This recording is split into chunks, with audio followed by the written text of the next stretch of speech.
What's up guys, welcome back. My name is Nick Vazquez. I'm a realtor here in the GTA with Keller Williams. Here's a super quick real estate market update for the Greater Toronto Area for July of 2021.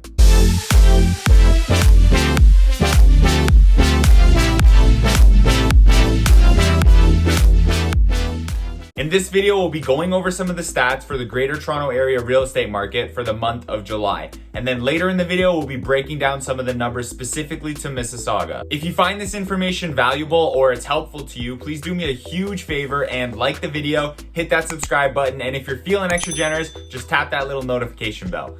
Let's get started with total residential transactions. There were 9,390 total transactions reported in the GTA for the month of July. That number is down 15% compared to July of last year, and compared to last month, that number is down as well. So we're seeing less transactions taking place in the marketplace, and this trend's been going downwards for the last few months. Despite being down compared to this time last year, which by the way was an all-time high record, having 9,400 sales is still well above average for the month of July. The reason being, it's simple. It's summer in Canada. People are out there living their life. They're not really thinking about buying real estate. So while the number of sales is down compared to last year and even last month, it's still a really high number for July, and the demand for home ownership continues to be strong. Another thing I wanted to mention is the condo market's been bouncing back, and we've seen a significant increase in sales compared to July of 2020. As I said in my last market update video, things are opening up, restrictions are easing, living in a city is cool again, and there's also a lot of first-time homebuyers entering the market. So because of all that, the condo market is back on the rise. Next up, we got total new listings. New listings are down 30% compared to July of last year. We had 12,551 new listings this month compared to the 18,119 we saw in July of 2020. That's a pretty significant decrease. When looking at the month-to-month differences as well, from July compared to last month, the number's been trending downwards as well. And following the same trend from last video, the sales activity in the market is actually outpacing the new listing growth,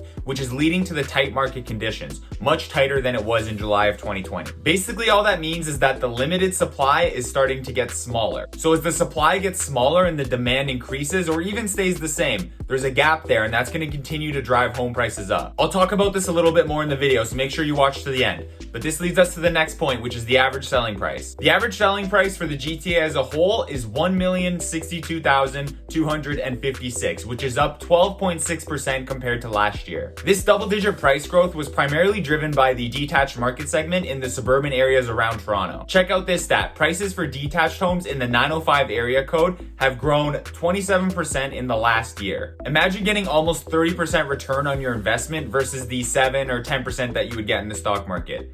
Pretty crazy stuff, right? If we look at the month-to-month differences between July and June of 2020, we've actually dropped 25 grand compared to last month. This honestly isn't a huge surprise, as the market has been shifting and slowing down over the past few months. Combine that with the fact that it's summer and people are out living their best life, it makes sense that the market is starting to level out a little bit. Also, I know I said that the price dropped 25 grand, but keep in mind that this is an average across all the different home types, across all the cities throughout the GTA, and it's also a month-to-month difference, so it doesn't mean that much. It does not mean that your $1 million house is now worth $975. It's just a snapshot in time. It's just the numbers for 1 month.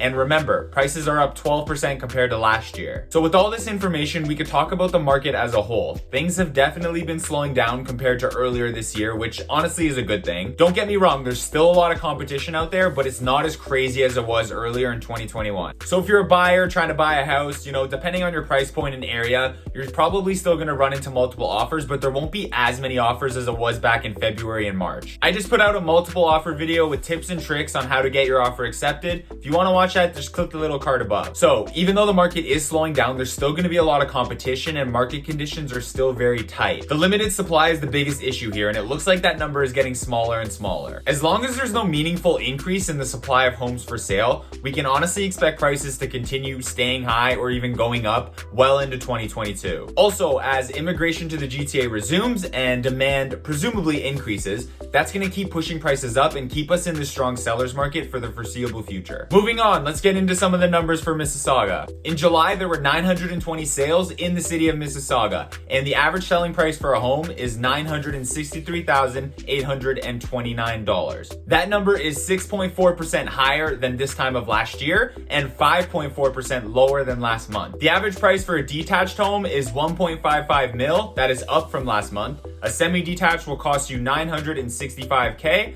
That is also up from last month. The average price for a townhome is $994K, which is well up from last month.